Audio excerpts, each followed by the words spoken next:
Let me get started. Let's get started. Yeah, okay. What's the hashtag? What's What's the hashtag? Maybe not. Dan, what's the hashtag? Well, let me talk loud enough then. All right, everyone.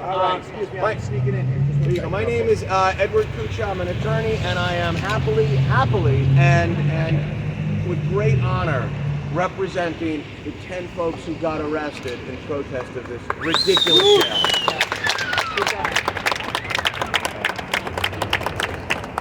And the arrest date was what, April 14? April 13? On April 13, these folks got arrested. Today is their court date, and we are here today to appear before the judge. It's going to be Judge Pauly upstairs, and we're going to ask that these summonses be dismissed. And we'll see what the judge says. What is the charge? The charge for all of these folks is disorderly conduct. It's under section 240.20 of the New York State Penal Code. It's exactly what we did. We obstructed traffic, and in furtherance of a peaceful, lawful protest against the construction of this jail. And today is the court date to resolve those summonses. And you're arguing to dismiss based on this was an exercise of civil rights, or? You know, Matthew, you missed your profession. You should be an attorney also. That is exactly the argument. We're going to argue that this is exactly what you said, an exercise of civil rights, our right to lawfully protest against this jail, against this. It's a political point. It's a political protest. It's an exercise of speech. And that's what we're doing here today. And we're going to make that argument to the judge and ask for dismissals. We're optimistic that we'll get them. We'll find out in an hour or two what the answer is going to be. Yeah. Stood in this community and promised no jail. Is that spirit any arguments at all? Is it all accountable? You would think. Can you repeat the question, please? I'll repeat the question. What's your name, man? Laura. Nice lady. Asked. Concerned citizen asked, since Mayor Adams stood here just a couple of blocks away and said no jail in this spot, is that part of the defense of to what we did? And the answer is, it should be, but it really isn't. But it should be. We are following in Mayor Adams' own words when he said no jail here, and that should be part of the defense. It's not gonna be, but it should be. Yeah. What's the applicable law? Like, discon versus no, I was there for a legitimate reason. There is no law. This is the lowest level. This disorderly conduct is actually the lowest level charge that could be given for something like this. It's a violation. It's not a crime. This is the violation that protesters are given. And let's face it, we are clearly all guilty of disorderly conduct. We were disorderly for the purpose of making a political point to stop this jail. And we've got lots of video and some of you good folks who were there at the press, so we clearly did it. The problem is we did it for a reason, and the reason is to stop this jail, to stop this political stupidity, corporate greed, and just nonsense. And that's the legal argument is simply that. We were exercising our free speech rights, our rights to protest, our rights to assemble, and we're going to ask the judge to dismiss these summonses. If they don't dismiss, does this go to the equivalent of a verdict today, or is that how? And what's the possible jeopardy for any of the defendants? If the cases are not dismissed, then all of these folks behind me, or some of these folks behind me, will be found essentially guilty of disorderly conduct. There could be a fine. There theoretically could be community service. Of course, I would argue we are doing community service right now. So that would be the decision today. It would be all wrapped up today. And Victoria, and I'm not sure how many others are attorneys. Is there a second kind of jeopardy for attorneys? No, not at all. No one here. Sorry, Victoria. No one here is in any jeopardy. No one was charged with a crime. No one is being accused of a crime. The summonses are for violations only. So it's the equivalent of like a speeding ticket? Or? Yeah. Okay. Exactly. Legally, that is exactly correct. So if you all are dismissed, will you go do this again? Yes. On that note, I think I'll let some other folks begin speaking. We'll let each person sure. have a speech. Thank you all. You want to say something, Chris? Yeah, I don't know. Okay. First of all, thank you for everyone for showing up. Not only the Chinatown 10, as we call them, people who put their life on the line for the mayor to keep his promise for this community and saying no jail. And so I'm honored to stand here with them. They are the true heroes You know, we've been fighting this fight for almost 3 years now. And every step of the way, I've been truly inspired to see random people in our community give up services, resources, funds for this fight. It just shows the unity, and it shows how this coalition is growing and the momentum is building, that people, even with the stardom of Evelyn Yang, is willing to put herself for a place she loves, that we all love, and that we would do anything to protect and save. And so I'm just honored. I want to give them a round of applause because it's amazing what they did. Thank you. So we have a few speakers. The people who were arrested are here with us today, obviously, and I know we're waiting for Evelyn Yang, but if anyone wants to make a speech about why you were arrested, what was it important to you? Anyone want to raise their hand who was arrested? You want to say something, Irving? We'll go one by one. Hi, my name is Irving Lee. I carried out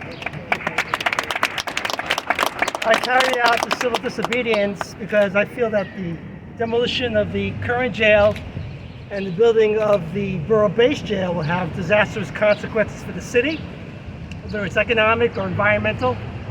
Certainly in Chinatown will be deeply affected, businesses will be affected, possibly even homes will be affected as a consequence of the demolition and construction.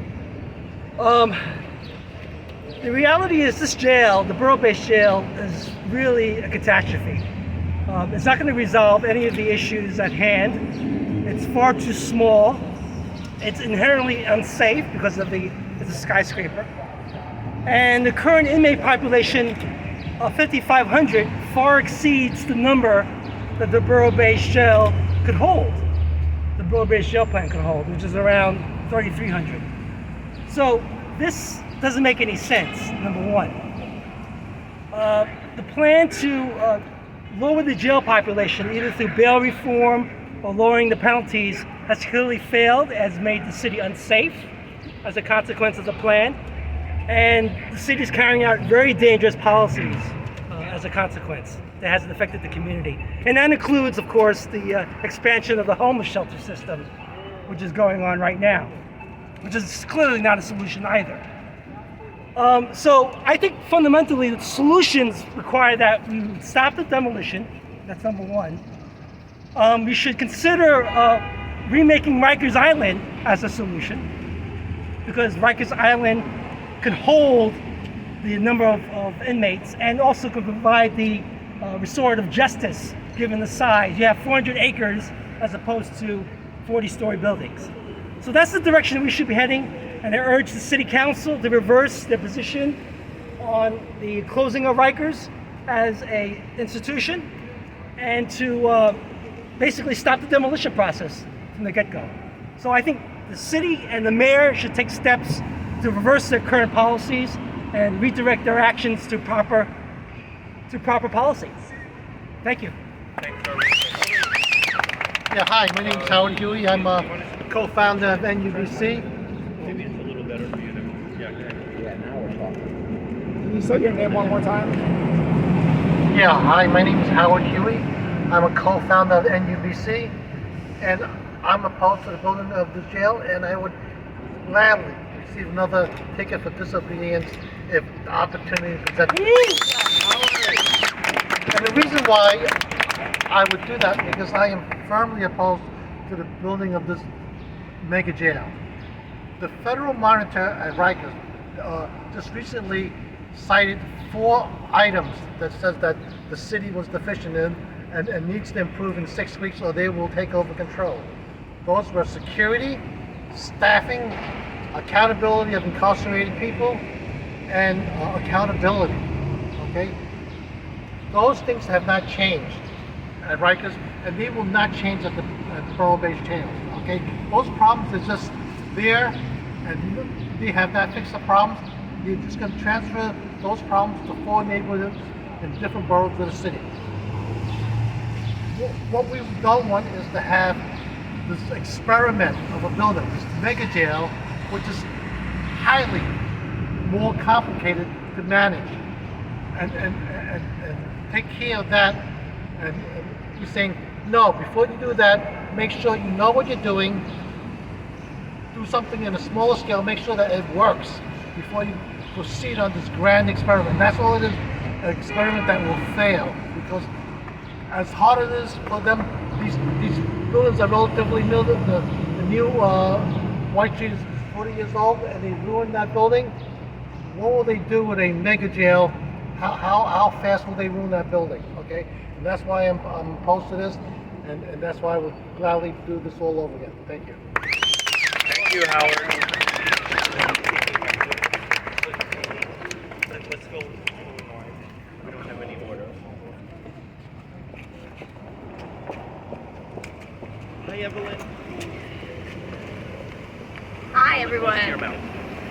Hi everyone. I am Victoria Fariello. I am a district leader downtown, and I have come out to stand with our community again. You know, we were arrested because we want to stand in solidarity with our Chinatown community.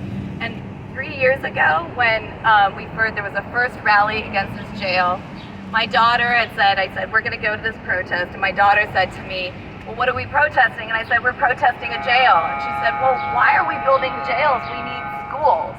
That's exactly right. We need schools, and building a jail in a place that is going to harm our communities, harm our senior citizens, is only going to harm all of us in the long run.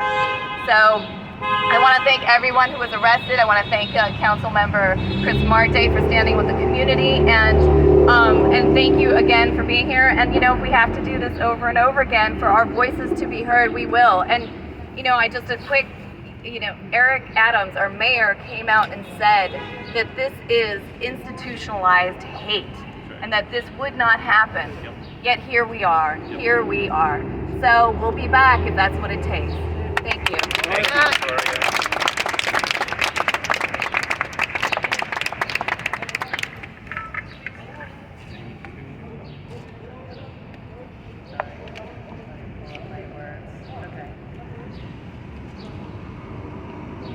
Hi everyone, my name is Grace Lee. I'm a community organizer. I work in Chinatown. I'm a daughter of immigrants. I'm raising 3 young daughters here, and I'm a longtime resident of Lower Manhattan. The irony of sitting in a jail because I protested a jail is not lost on me. But that sacrifice was worth it to cast the light on the systemic racism that Asian Americans have faced throughout the history of this country and continue to face with this jail. 140 years ago this week, Chester Alan Arthur, a man whose monument still stands in Madison Square Park, signed the Chinese Exclusion Act to prohibit Chinese immigrants from coming into this country. 40 years ago, when the Chinatown community protested the construction of the Manhattan Detention Center, then Mayor Ed Koch told the community, you don't vote, you don't count. And in the last year, we've seen the Hate Crimes Task Force dismiss reports of hate crimes against Asian New Yorkers as we simultaneously witness the cold-blooded murders and brutal attacks against our community, especially women and seniors. The Asian community is tired. Building the world's tallest jail in the heart of Chinatown does nothing to address the systemic issues that we are facing in Rikers. It simply transfers them to another building in the center of a working class community of color. The demolition and construction of this jail presents a threat to the health, environment, and economic vitality of Chinatown. We are tired of the racist stereotypes that cast us as passive and silent. That is why I was willing to get arrested, and I'm willing to do it again, to show that we do have a voice and we will fight back. Thank you. Thank you. One up front. Yeah, press it or close to your mouth. Oops, sorry. Keep it down here. Okay. There you go. Hi, my name is Jillian McManaman. I'm a writer, artist, and new resident of Chinatown. I got arrested on the morning of April 13th outside of my apartment building on Baxter Street. Our arrest was a clear instance of what we saw consistently in the Black Lives Matter protests, which is that over and over we are shown that governments and law enforcement protect property over people. That's right. I feel very strongly about putting myself out there for my neighbors and tenants in my building who might not feel as empowered to speak. The mega jail construction is a clear instance of violence against the Asian American community in New York City, and we need to seek out abolitionist solutions to the prison industrial complex. Yep. It's not only crippling our city, but it's crippling the country and is deeply rooted in systemic racism. And I would get arrested again for this fight. Wow. Thank you. Brilliant. Jack? Evelyn. Yeah, Jack.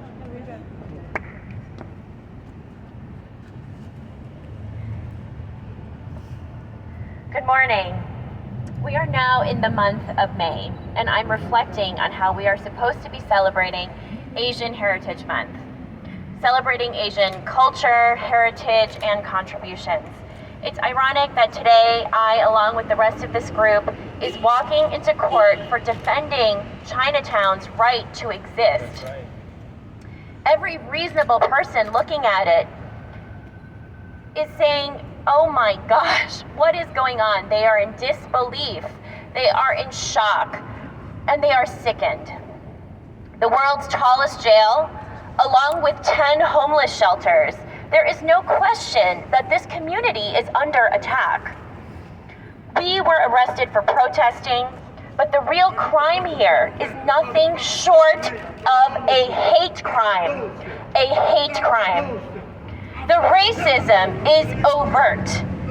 Eric Adams said in his own words, and we have the video playing. We have the video to prove it playing in a loop on a video truck. This skyscraper jail is institutionalized hate against Chinatown. He promised to stop the jail as he campaigned for mayor, and he callously turned his back on the community. There is no excuse for this betrayal. However, it's not irrational. We know who benefits. It is certainly not the people in the community nor the incarcerated. Who benefits is the building and construction interests that Mayor Adams is now more interested in serving than the people of the city who are footing the bill for this $10 billion jail plan. On April 13, 2022, we stood against the injustice and we were arrested. I almost shed tears when I saw the elderly man next to me struggle with his knees as he was getting arrested, handcuffed and taken away.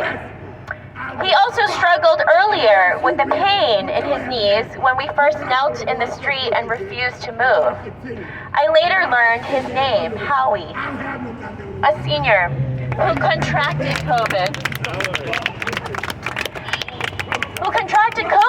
was on a ventilator twice, and now struggles with reduced lung capacity. How unfair that at his age, he had to put his body in the street to try and save Chinatown, to try and save his home. Now, before anyone dares call Chinatown NIMBY, I say you need to educate yourself on what NIMBY means. Chinatown is overwhelmingly poor, immigrant, and politically disenfranchised. By definition, they do not have the privilege to be NIMBY. They have lived with more jails and shelters than any place else for a long time already. So enough is enough.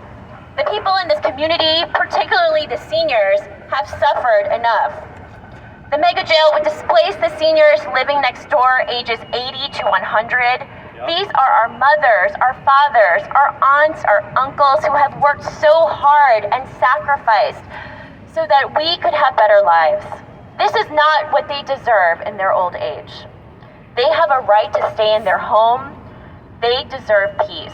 And Chinatown deserves a chance at recovery. It is too important, too many homes and businesses. It holds too much cultural significance for us to allow this place to be looted in this fashion. So today we pledge that we are not done fighting. There are so many more of us who would sacrifice for this community, and that makes me proud. It makes me proud to stand with this group, and we will walk into this courthouse defending what we did and our right to protest against injustice. Against injustice. Thank you, Evelyn.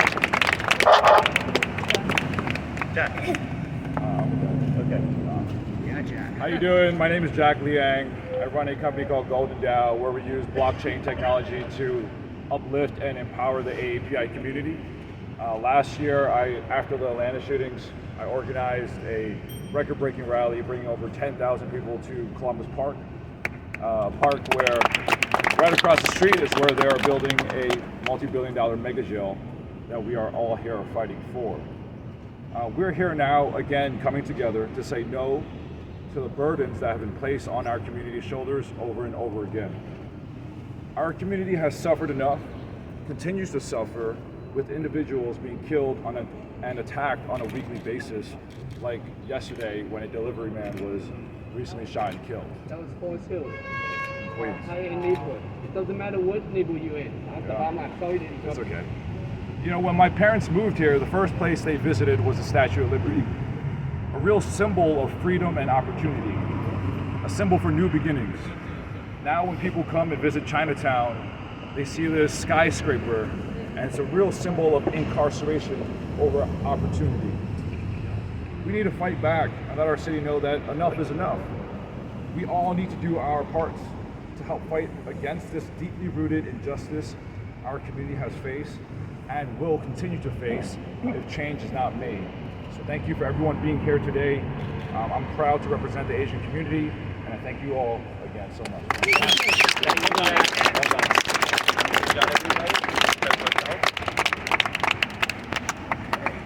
Thank you all. My name is Jan Lee, along with Chris Marte and Howard Huey. I'm one of the founders of Neighbors United Below Canal. There isn't a prouder moment to be standing with people who are willing to put themselves in front of a moving truck to protest the building of a mega jail in Chinatown. For people that don't know, the mega jail in Chinatown is on the place where there were 4 jails previous to that. And every time that Chinatown has borne witness to one iteration of jail after another, we have watched the incarceration system become a system of profit, become a system where only developers who are profiting off of the lives of people who are incarcerated get bigger and more powerful. $8.3 billion is going to be spent on mega jails across communities, and we still have no idea how Rikers Island got to be the aberration that it is today. And so as this project moves forward, we will continue to block it. We will continue to put ourselves in the way of it, whether it's legally or, in this case, a civil disobedience, to stop this process. Because after all, we are here to say we need housing, we need education, we need a safer city, which, by the way, people in Chinatown said exactly the same thing 40 years ago, with the same signs that we carry today, with the same slogans that we say today, and the city, decade after decade after decade, continues to build more jails and no new housing. The last housing that we got in Chinatown, affordable housing, was 1976. And in the time that they've built housing, in those 4 decades, we got a homeless shelter, and then another homeless shelter, and then another homeless shelter, and another, and there's 4 more on the way.